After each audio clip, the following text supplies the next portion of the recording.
La Dominique, Saint Kitts, Mexique, Japon ary Madagasikara. Ireo ny firenena dimy ireo nosongan'ny magazine Forbes omendrika hotsidiana amin'ny taona 2022. Sambany amin'ny tantara Madagasikara ny tafiditra ao anatin'ity filarana ity ary efa 20 zao ny Forbes no namoaka ireo filarana firenena tsy azo idivirana amin'ny fizahantany.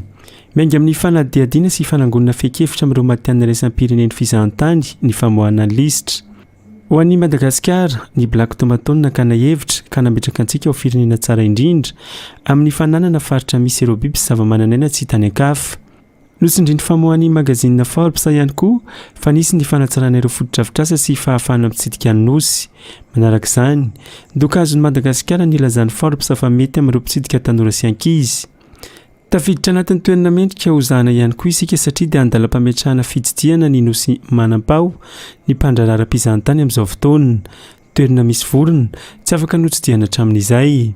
Eo ihany koa nosy be izay napetraky ny Forbes fa misy faridramasina tena tsara sy tsy manam-paharoa. Ahitana toerana afaka anaovana fanatanjahantena, plongée, jono. Ivadika ho angovo an'i Madagasikara na tafiditra azy amin'ny filaran'ny Forbes ho hiatrany ny fanadihadiana. Izy io izay gazety boky sy tranokala malaza maneran-tany amin'ny famoahana filarana ary ny tena nahafantarana azy dia ny maha izy tokana irery no azo antoka amin'ny filaran'ireo mpanan-karena indrindra eto ambonin'ny tany.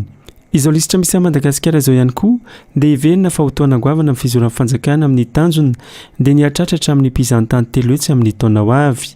Tsy nahazo izao vokatra izao ihany koa isika raha tsy nisy ny ezaka fampafantarana Madagasikara raha ny loharanom-baovao hafa. Araka ny fantatra, tsena be iraisam-pirenena maro no nentina nampahafantarana ireo tolotra ara-pizahantany misy eto amintsika. Ny fanisy ihany koa tamin'ny tapany faharoa taona, nisidina manokana ny tanterana ireo matian'ny iraisam-pirenena momba fizahantany teto Madagasikara.